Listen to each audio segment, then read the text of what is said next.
told you I was going to show you my foot. That's the way the foot looks. See that? That's the foot that it suggested I use.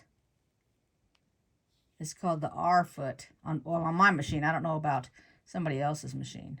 Now I think of this stitch as a railroad track because it's back and forth through a straight line. So let's go ahead and try that out.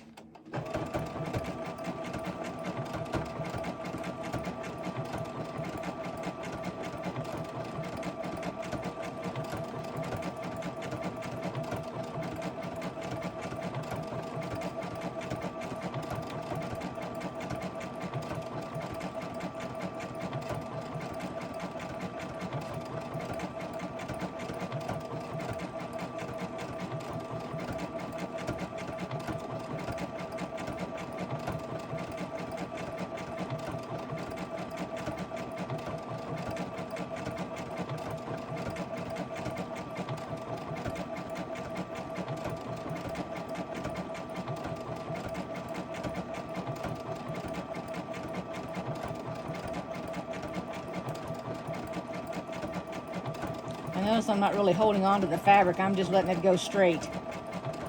I can pretty well tell my line, see my line. And now I'm going to put my straight stitch on and just go up and down with it.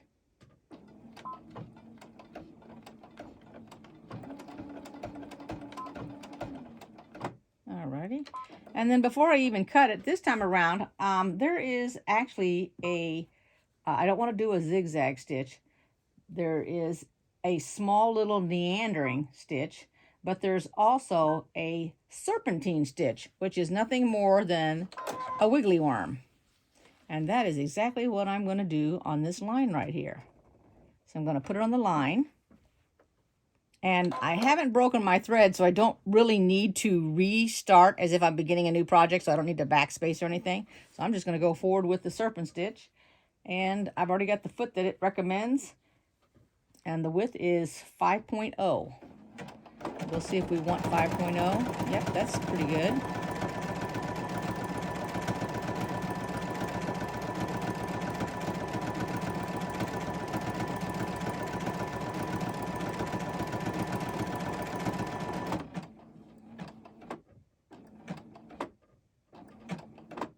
And we'll just lock it in place.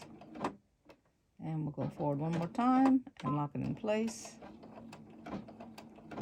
And that's it. And there's the serpentine stitch. That's all there is to it. Let's flip it over here so we can take a look at it. If I can find it. Let's see, where is it?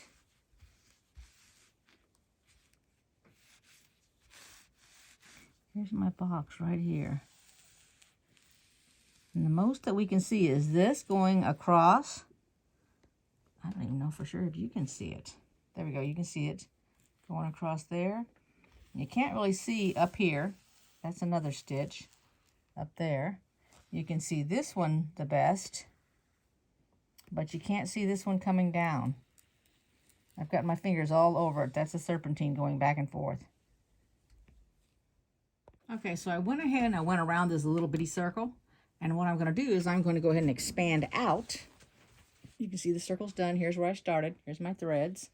And all I'm going to do is come out just gradually, like this, and then go around it again.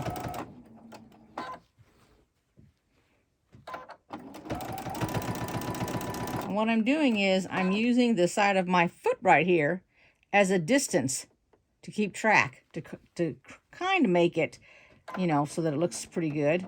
Of course, it won't be perfect. I'm not going very fast. You do not have to go fast when you do quilting. And eventually you'll get the eye for it, so you kind of know where you can go with it and where you can't, you know, the distance and that kind of thing. But I'm just showing you that if you do it this way, and you got to constantly move it to do it. Now me, I just shoot through it and say, hey, I don't like that. These are probably, now that I've gone around that circle already and started on that next, I can literally go ahead and cut those like that. I have a little thread catcher over here to my right.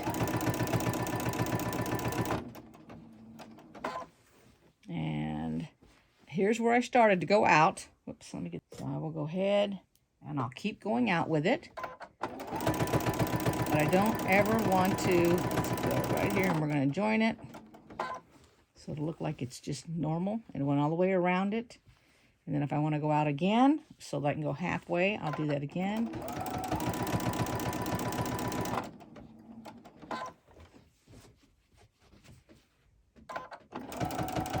Be sure and have adequate lighting, whatever you need for your own eyes.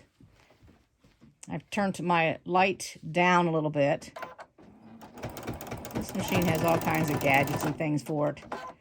It has a, not only your regular tension, but it literally has, I don't even know all the mechanical words, but it has, I can actually adjust how high my foot is. So in other words, normally when you put your feet on, this foot or any of the feet, your machine, the distance between the bottom of the sewing machine here, your table here, okay, and when you lift it up, it's a specific distance. So that's automatically set into your machine. You're not having to do it. Mine actually has different, I think it's millimeters in height, so they can actually be adjusted. It also has a tension, not a tension, but a system sensor on it. So it can literally sense the fabric that I'm using. So it has all kinds of things on this one. Okay, so this is what I've done, and I'm going to go ahead and I'm going to cut that off, or actually, let's just neander out in here while I've got it connected before I even quit with it. I can come and do some neandering right here and then come off the edge, and I will show you what I'm talking about. It's just filling in the spaces, and it's going to be your choice of how many spaces you want. And you can do this to all of yours if you just want to practice your neandering. And then I'll just come out here. Now let me show you what I got. I used my lint brush a little bit because this camera, looking into the camera, you see everything. But when I back up, and let me go ahead and just back up a little bit. See how cleaner that area is just right here? But when you get closer, it looks like it's dirty. And it's not really dirty. It's just that when you get really, really close to it, you can see everything on that. And here I just did a little neandering right here out in this open space just to close it up. That's it. And then here, instead of doing the neandering, I could literally just go up and over, up and over, up and over like that. And that's it. Straight line. And I can do an X in the box from one end to the other. It's going to be whatever you want to do, and it's going to be as much and as close as you want. You just want to make sure, for example, I could leave this and leave it empty, okay? Because it is my entire palm. When I put my palm on there, it's from one side to the other, and it's got something stitched on it every which way I turn. So it's not going to come apart on the inside when it gets washed. But if you're going to be doing this kind of work where you've got a lot of it filled in, then you wouldn't want to leave that big old box by itself. You'd actually want to go ahead and fill it in with something. Either more boxes, circles, you could put a star in there, whatever you'd want. So let's go ahead and continue with this piece here for our practice. All right, I'm going to go ahead and do the straight lines. And when you think about it, this is relaxing. Now, if you're trying to be perfect, it's not relaxing, it's stressful. So don't try to be perfect, okay? This is strictly you learning how to do this. This is why you have scrap pieces. Even though this is a full-size block, it's still a scrap. But when I get done with it, if I wanted to, I could put it in the quilt. Only because I've been doing this for a while. So, I mean, it's not, although it is a scrap piece, okay? Up a little bit. Here we go. Like I said, even though it is a scrap piece, I could still end up using it. And you know, you can take all your scraps and create something. You can make pillows with it. It doesn't have to go in the trash. go to the edge, and then I'll go off of here and then just come back on, like that. I get close and I go down. So it's like a box shape, that's all. And that's it. And I'm finished with that. All right, so we'll come over here and let's do these shapes. These are like the little half moon type shapes. Let's see if I can grab my thread, that is. I'll tell you, if you don't have a pair of these snips right here, ooh, you got to get yourself some tweezers that'll really grab a hold. That's what you want. Tweezers, snip, I'm not snips. Oh my gosh, I don't know why I'm calling them snips, for heaven's sakes. They're grips, not snips. Whoops, and I did that twice. So I have to pull off of that so I can redo it. And then as you get going along, just go ahead and practice. See, I didn't stay on that line. That's it. And now what I'm going to do is I'm going to go over here. I've lifted my foot so that my thread comes out. This way I don't have to pick up and cut like I've been doing all this time. Put my foot down here. Go ahead and lock it in place over on this side. I already locked it in place over here and didn't cut it. I just moved from one end to the other. Now this may be a little tricky when we get to this side and try to cut this piece off because we're going to have difficulty finding it. So we'll do it immediately so that we're not looking all over our quilt for the places that have to be cut. Cut that off. All right, let's do this half here.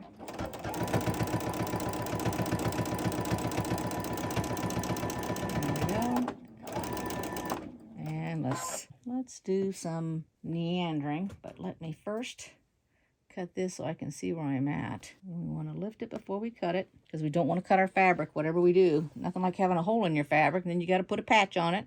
And we did lock it in place, so we're just going to go ahead and we're going to do some meandering. We can do some big meandering. Go through here, make some wiggles.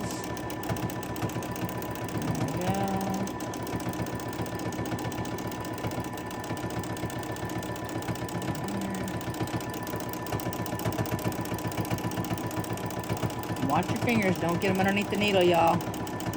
Be mindful of your hands. You gotta stop and take a look.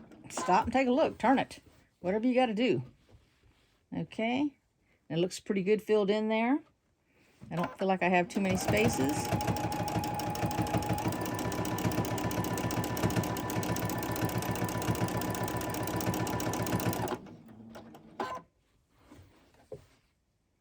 Let's go around that.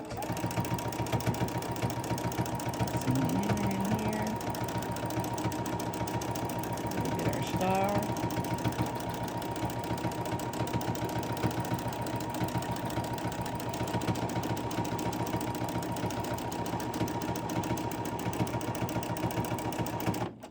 Let's take a look at it because we're going to want to do a straight line here just for practice. Because if you haven't done any straight lines when you first start out doing your free motion quilting, it is very hard. Well, it was very hard for me. I shouldn't say that it's hard. But I find it harder, and I don't know why, to come down a straight line than to go sideways with a straight line. I have no idea why. It just is. I don't know. Let's just go ahead and try it. Since it's so hard for me, I need to give it a try. I know I want to wiggle is what the problem is. So instead of looking right at my needle, I need to look up here so that I'm not watching my needle. And then that makes it a lot easier to do. All right, so we're going to go, I think I'm going to go up the left-hand side like this and come back down. Let's see here, the right-hand side like this. There we go. Like that. We'll turn it. We'll take a look at it.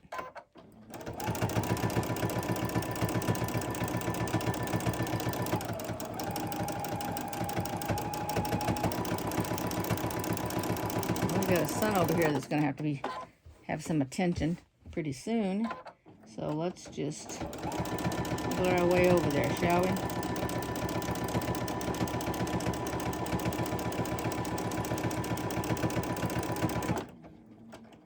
Alrighty.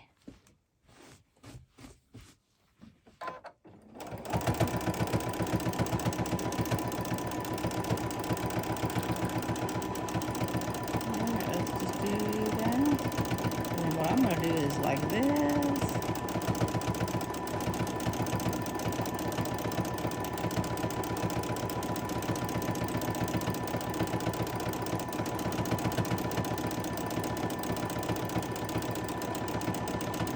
Might be able to see this on the back, but we're going to have to check it out.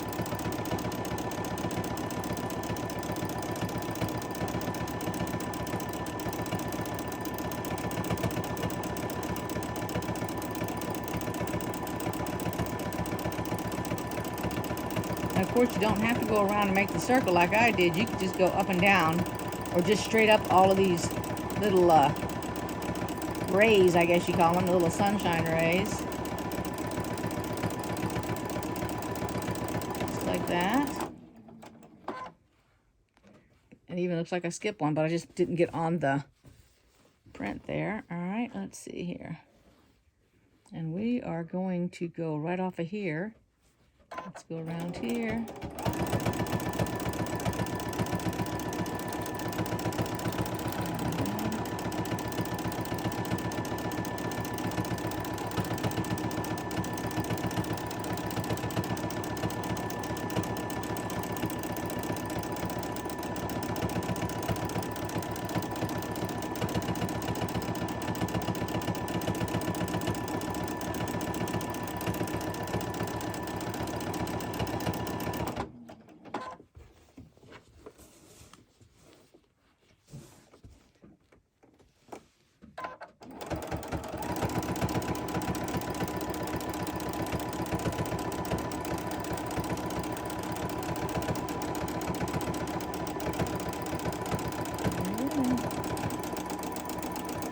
We're going to take a look at it.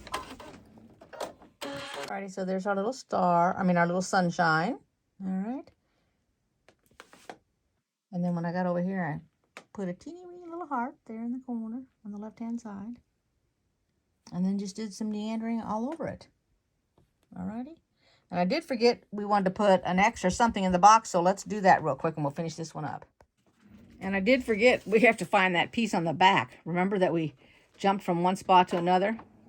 So we probably don't want to do too much of that with this quilting when you use this thread, because we won't be able to see it. But let's go ahead and go across, straight across.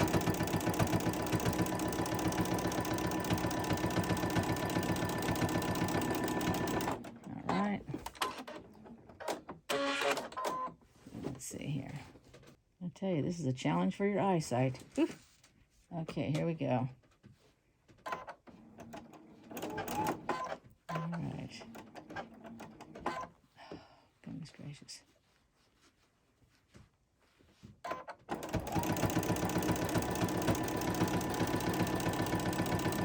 Alrighty then, there we go.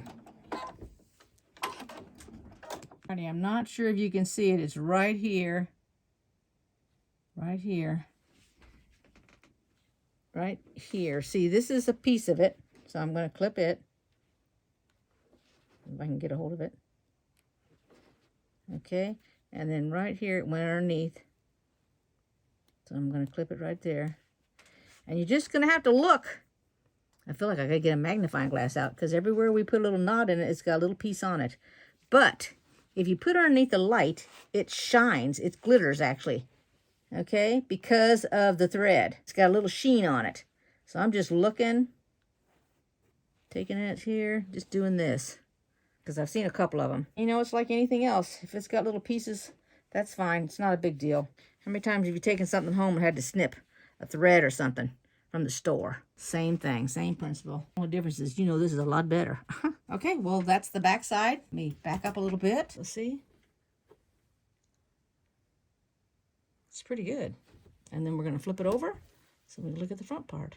Nothing wrong with that for a practice piece, is it? It's a nice one. Now we're not going to do any trimming down until we're completely finished. And then I'm going to show you how we're going to put them together. But I want you to go ahead and do whatever blocks you have to do. I'm going to go ahead and I'm going to bring the green one out here, and we're going to practice with some rulers on that one. All right?